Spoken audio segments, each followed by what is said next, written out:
Assalamualaikum, kembali di program podcast Jabarus TV bersama Bung Adi Adrian Bung Adi dan Syah dari KP3 KP3 dan Bung Rahmat sama Bang Apus ya. dan Bang Apus Dalahi. Ini terkait dengan kondisi terkini mengenai kasus Joshua ya. Brigadir Joshua. Duren 3. Ya. Mungkin gimana nih tanggapan dari Ini kawan kita dari Tampak ya? Penggagas Tampak Bang Apus ya. Selain pengacara advokat yang menginisiasi munculnya kasus ini agar didorong ke publik sehingga terbuka. Mungkin bisa kawan langsung percaya dengan Bung Apus. Gimana Bung? Coba kita gambarkan dulu situasionalnya dari awal sampai hari ini. Apa yang menjadi dasar Tampak dengan KP3 mencoba menggagas ini? Oke. Suaranya bagus nggak? Bagus keras. Iya. Sorry nih lagi di bandara, lagi sembari tunggu Dila ya. Oke. Pertama begini. Sejak peristiwa kematian Brigadir J, beberapa advokat kemudian menginisiasi sebuah tim yang bernama Tim Advokat Penegakan Hukum dan Keadilan. Pertama, ini amanat undang-undang advokat. Karena kalau kita bicara soal penegakan hukum dalam filosofi caturwangsa, advokat itu juga ada bagian dari penegakan hukum. Sehingga kita memiliki kontribusi, kita juga bertanggung jawab terhadap proses penegakan hukum sebagaimana manifestasi konstitusi kita yang mengamanatkan bahwa Indonesia adalah negara hukum, bukan negara kekuasaan. Itu yang pertama. Terus yang kedua, kemudian juga menarik memang kasus ini, karena di awal-awal sepertinya ada beberapa hal kejanggalan yang muncul. Pertama soal tenggang waktu, kemudian banyaknya pernyataan yang memunculkan tanda tanya. Itu yang mendasari kemudian. Nah, sampai kemudian beberapa kegiatan Tampak dan KP3 itu beriringan berjalan. Kita mendatangi, kita membuat laporan di Kadipropam, melaporkan Kadipropam dan Barada J pada waktu itu. 2 hari kemudian berselang, Kapolri kemudian menonaktifkan. Itu yang pertama. Yang kedua, kita juga ke Komnas, LPSK, Komisi 3, bahkan ke Menteri Hukum Menko Polhukam. Tampak, tim Advokat Penegakan Hukum dan Keadilan. Nah, sampai kemudian begitu respon publik, kita juga melakukan mengkapitalisasi respon publik yang begitu kuat, yang menginginkan kasus ini dibongkar sampai tuntas. Dan kemudian kita mengapresiasi Kapolri dengan segera merespon, karena di sisi lain 4 kali pernyataan Presiden itu mengindikasikan bahwa ada sesuatu yang serius dalam peristiwa ini. Sehingga terbentuklah Tim Sus dan Irsus. Tim Sus itu untuk penegakan proses pidananya, Irsus untuk penegakan soal kode etik. Kita tunggu saja nanti bagaimana prosesnya. Tapi satu hal yang harus juga kita tidak boleh lupakan adalah perlunya mempertimbangkan reformasi jilid 2 di tubuh Polri. Kenapa? Pasca pemisahan di era Gus Dur tahun 2001, kekuasaan Polri lewat undang-undang cukup kuat gitu loh, dan tanpa pengawasan pengawasan. Kalaupun dalam amanat undang-undang kepolisian ada Kompolnas, sifatnya hanya memberi masukan. Dia tidak, kewenangan itu hanya terbatas itu. Sehingga perlu memang 2 langkah yang harus dilakukan saat ini. Pertama, mengajukan review terhadap undang-undang kepolisian. Yang kedua, bisa melakukan eksekutif review lewat Komisi 3. Nah, di samping prosesnya ini sedang berjalan, ada juga usulan yang sangat mendesak, melibatkan akademis, ahli, atau orang-orang yang punya kemampuan di tim penegakan kode etik, agar terhindar dari subjektif institusi gitu loh. Kan kalau bahasa umumnya kan nggak mungkin jeruk makan jeruk, kan kira-kira begitu. Ini juga langkah yang harus dipertimbangkan oleh Kapolri. Saya pikir itu untuk sementara. Berarti dalam kacamata hukumnya sebetulnya ini antara undang-undang atau orangnya yang harus kita rubah. Desain ada ada sistem, ada undang-undang yang membuat kemudian penafsiran terhadap proses undang-undangnya itu kan jadi multitafsir. Dan sudah bukan jadi rahasia umum bahwa ada pengelompokan di sana. Apa betul seperti itu? Kita lihat saja prosesnya. Tapi ini kan terlihat meski tidak kasat mata, tapi terlihat dalam proses pengungkapan ini. Dan ini tidak main-main. Ada sekitar 25 orang yang hari ini terperiksa. Ini bukan lagi bisa disebut oknum. 25 loh. Dan beberapa diantaranya itu adalah pati. Sesuatu yang berbahaya kalau kita kemudian tidak melakukan pengawasan yang menyeluruh terhadap kinerja Polri. Dosa besar kita juga membiarkan mereka melakukan tindakan-tindakan di luar prosedur, di luar hukum, gitu loh. Itu posisi tampak dan posisi ketiga. Mereka tidak berdiri sendiri, menurut kita, menurut analisa teman-teman Tampak dan KP3 kan mereka nggak berdiri sendiri kan, artinya mereka punya sebuah institusi sendiri kan di Polri kan, artinya kayak Satgas gitu ya. Betul. Nah, seperti misalnya ada Satgas Sus, Satuan Tugas Khusus, itu untuk apa? Kalau dilihat dari Satgas Sus itu, saya pernah baca dokumennya, itu Satgas untuk tipikor, untuk korupsi, narkotika, ya kan? Nah, pertanyaannya kalau begitu, struktur organisasi di Polri yang ada Dir Narkoba, Dir Krimsus, Dir Tipiter itu tindak pidana tertentu di luar KUHP. Nah, itu buat apa? Satgas atau satuan khusus itu boleh-boleh saja kalau ada peristiwa yang khusus sifatnya punya batas waktu, ada laporan pertanggungjawabannya. Tapi kalau itu jadi dia semacam tim ad hoc gitu loh. Tapi kalau ada satu, enggak, ini saya kembali lagi kepada target akhir dari drama kasus Duren 3 ini apa kira-kira yang harus diambil hikmahnya oleh masyarakat Indonesia? Dan pertama, siapapun yang terlibat, pertama mengembalikan apa yang disebut dengan doktrin hukum, equality before the law. Semua sama di mata hukum. Tidak bintang 4, bintang 3, bintang 7 atau bintang kejora. Semua sama. Itu yang pertama. Yang kedua, reformasi jilid 2 di tubuh Polri. Itu muaranya. Ya, berarti kan reformasi di polisi ini berarti kan harus ada dorongan dari dua pihak, eksekutif dengan legislatif, yaitu presiden yang kemudian membawai ya, polisi. Ada yang kita sesalkan dalam proses yang sedang terjadi. Komisi 3 sebagai mitra kerja dari kepolisian sampai hari ini kita melihat tidak ada atensinya. Gitu loh. Ini menjadi tanda tanya besar. Ada apa? Sudah 4 kali loh Presiden. Kalau saya tidak salah catat, sudah 4 kali loh Presiden memberikan atensi soal itu. Artinya ada yang serius. Hari ini masyarakat perlu mempertanyakan peran legislatif ya, artinya anggota dewan, khususnya di Komisi 3. Kenapa mereka tidak menjawab, tidak aware sama persoalan di tubuh Polri, kan gitu ya? Ya, di awal-awal ada 2 pernyataan politisi di Komisi 3 yang kemudian ketika Tampak dan KP3 mendatangi mereka, berkunjung dan sebelumnya mengirimkan surat resmi, tapi ketika hari H pada jam H di ruangan H, mereka tidak ada di tempat. Yang kita lucu, sangat sayangkan gitu. Yang lucu, Ketua MPR itu pernah memberikan statement di media online, dia bilang kasihanlah keluarga Pak Kadif Propam. Nah, saya jadi ketawa. Itu menurut teman-teman bagaimana tuh? Ada Ketua MPR yang merespon fenomena tragedi Duren 3 ini, bicara kasihan ya kepada pejabat kepolisian yang patut diduga, kan belum ya? Pada waktu belum. Tapi kemudian tidak kasihan sama korban dan keluarga korban. Bagaimana tuh? Ini memang kan anomali.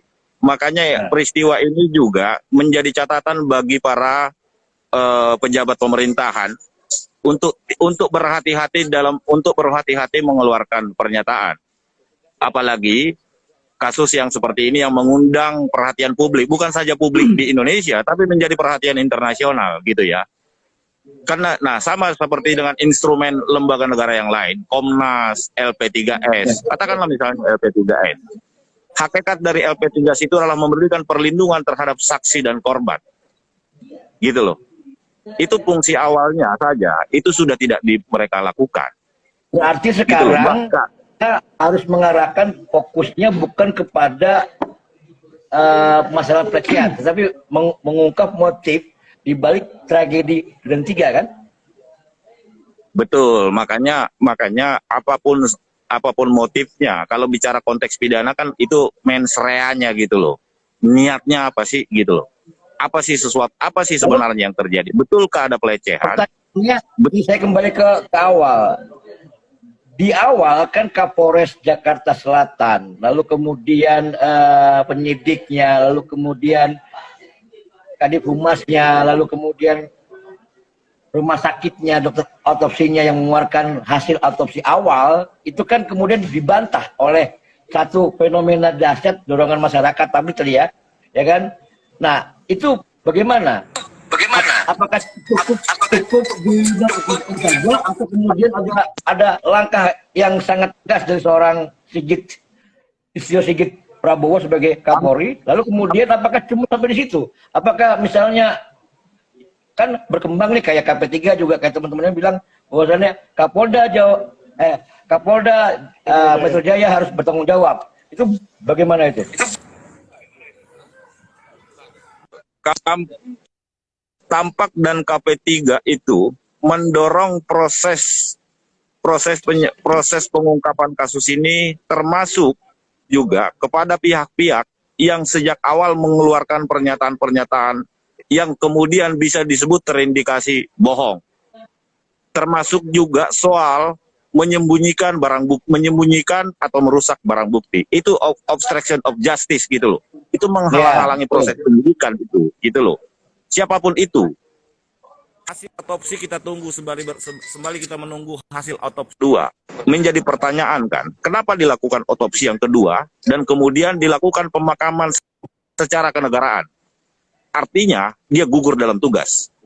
Gitu loh. Ya, itu melihat seperti itu melihat pertama kan? Iya, artinya dengan sendirinya menggugurkan tuduhan stigma yang dibangun sejak awal. Itu dia dikemamkan secara kedinasan loh. Dan itu ada aturan soal itu gitu loh. Nah, berangkat dari situlah gini, dari fenomena orang masyarakat Indonesia, rakyat Indonesia yang kemudian a priori terhadap polisi dengan kejadian Duren 3 ini, apakah kemudian yang harus dilakukan oleh Polri? Apakah kemudian hanya sampai mengungkap saja pelakunya atau sampai ke motifnya atau kemudian lebih jauh lagi kira-kira? Tidak ya kalau untuk sekarang dengan apapun, terlepas bahwa kita tetap mengawal dan mengkritisi proses ini, tapi capaian-capaian yang dilakukan Kapolri beberapa hari ini saya pikir patut kita apresiasi. Nah, kan pertanyaannya kan tidak berhenti sampai di situ. Ini semua kan puncak gunung es. Peristiwa ini kemudian semacam menjadi kotak Pandora, membuka ada apa di tubuh kepolisian kita selama beberapa tahun terakhir, termasuk soal anggaran yang besar dan juga yang lain-lain. Nah, artinya perlu pengawasan yang kuat kalau kita bicara bahwa kita mencintai Polri ini. Nah, tentu kan pengawasan itu harus dilakukan secara hukum. Harus ada instrumen hukum yang memastikan kinerja kepolisian itu berjalan dengan baik. Karena apa? Pilihan kita ketika melakukan reformasi 24 tahun yang lalu, termasuk tahun 2000 itu adalah mendorong kepolisian menjadi polisi sipil gitu loh. Jadi tidak hanya semata-mata perubahan uniform, tapi juga perubahan mindset, karakter. Itu yang harus dilakukan. Di luar negeri, kepolisian itu berada di bawah kementerian dalam negeri karena dia sipil. Makanya kalau kita lihat di film-film Amerika, selalu di mobil-mobil mereka kan to save and to protect gitu loh. Ya, beda dengan kita kan. Itu filosofinya gitu loh. Itu filosofinya. Anda lihat aja, ketika misalnya kita nonton film, ketika bicara polisi gitu, orang kan takut, bukan takut karena seragam atau senjatanya, tidak gitu loh. Tapi karena integritasnya membuat orang segan. Sehingga masyarakat pun menjadi terdidik masyarakat yang memiliki kesadaran hukum yang tinggi gitu loh. Artinya Tapi kalau kemudian peristiwa seperti ini terus dan berlarut-larut, ini akan menimbulkan anarki nantinya, dan kita tentunya tidak mau itu. Jadi jadi gini kawan-kawan semua, pada prinsipnya Tampak dan KP3 itu tidak ingin membiarkan institusi polisi ini hancur hanya karena persoalan kasus. Walaupun sebetulnya drama-drama hukum yang di banyak tempat di wilayah Indonesia ini hampir dapat dikatakan orang a priori sama polisi. Ibarat kata saya bilang kan, orang bilang bahwasanya kalau kita lapor polisi, kita kehilangan ayam maka akan kehilangan kambing atau apa namanya, atau sapi. Nah, ini yang kemudian harus kita garis bawahi bahwasannya fenomena dan tiga adalah semangat besar, ya kan? Semangat besar buat bangsa ini, ya kan? Karena ini sudah jadi peristiwa nasional, bukan cuma urusan orang Batak saja, kan gitu ya? Ini tidak ada persoalan sara ini, tidak ada persoalan sara. Ini persoalan penegakan hukum ini. Iya, bagaimana polisi bisa melindungi masyarakatnya kalau di dalam rumahnya sendiri dia nggak bisa melindungi anggotanya, bahkan dia nggak bisa buka apa jadi. Makanya kemudian kita minta Tampak dengan KP3 meminta kepada Kapolri, khususnya juga Presiden, agar melakukan apa ya, reformasi jilid kedua, rekonstruksi, reposisi, ya kan? Agar apa ya, budaya karakter polisi yang hari ini, ya kan, yang hari ini menjadi apa, power attack gitu kan, powerful ya bisa berubah gitu kan. Baik dari segi menjalankan aturan hukum sampai dengan kemudian menjaga masyarakat dengan cinta, bukan lagi dengan apa ya, Iya, ada ucapan yang menarik dari seorang sejarawan Inggris, Lord Action. Dia pernah bilang begini, power tends to corrupt, absolute power to corrupt absolutely. Kekuasaan itu cenderung jahat, kekuasaan mutlak apalagi lebih jahat. Nah, ini kan tidak tentu kita inginkan. Apalagi konstitusi kita jelas mengamanatkan negara kita adalah negara hukum, bukan negara kekuasaan, gitu loh. Selain tadi yang Bung Ade bilang, selain Bung Ade bilang tadi, bagaimana mungkin seorang aparat yang dibiayai oleh negara dari pajak rakyat itu bisa terbunuh di rumahnya sendiri? Bagaimana rakyat biasa? Dan ironisnya itu tidak jauh dari pusat kekuasaan, gitu loh. Ini kan ironis sekaligus tragis. Ya kalau buat saya sebetulnya konsep yang namanya promoter atau presisi memang harus diuji. Nah, inilah ujian besar dari polisi yang namanya benturan di dalam diri sendiri. Kalau misalnya polisi kritik dengan persoalan masyarakat, kadang-kadang budak polisi itu, ya kan? Karena mereka punya motif juga, ya kan? Transaksional segala macam. Ketika mereka ada persoalan di internal seperti ini, harusnya mereka punya malu, harusnya mereka bebenah, ya kan? Baik di tingkat Kapolsek, Kapolres, Kapolda sampai dengan Kapolri harus segera, ya kan? Segera melakukan reposisi. Bagaimana kemudian ini nggak menjadi bom atom, bom atom buat kepolisian. Jangan sampai kemudian masyarakat mengambil jalan sendiri. Ini yang kita khawatirkan sebetulnya. Tampak mengkhawatirkan itu. Iya. Jadi apa kira-kira pesan terakhir dari Tampak kepada Presiden dan juga kepada masyarakat Indonesia agar apa nih? Kalau saran kita ke Presiden itu perintah langsung, karena dia komandon tertinggi, chief komanditer dalam konstitusi gitu loh. Sama dengan Presiden Amerika, hanya Presiden Amerika lah yang diberikan oleh konstitusi Amerika untuk menekan tombol nuklir. Nah, begitu juga konstitusi kita. Kedua, memastikan bahwa proses ini berjalan secara terbuka, transparan, dan menyeret para pelakunya, siapapun dia, tidak peduli bintang 7, bintang 5, bintang sekian. Kemudian yang ketiga adalah tidak kalah pentingnya adalah agar kejadian ini tidak berulang, perlu ada pengawasan dalam bentuk regulasi terhadap ini. Keempat, jangan ini kan karena kita mencintai negara ini, mencintai kepolisian, gitu ya. Perjuangan reformasi untuk itu, untuk Indonesia baru, bukan Indonesia yang seperti ini yang kita cita-citakan. Jadi jangan anti kritik gitu loh. Mereka itu bisa semua karena kita berdarah-darah 98, weh. Jangan nanti kritik gitu loh. Berapa nyawa kawan-kawan kita yang mati sampai hari ini juga dia yang tidak pulang.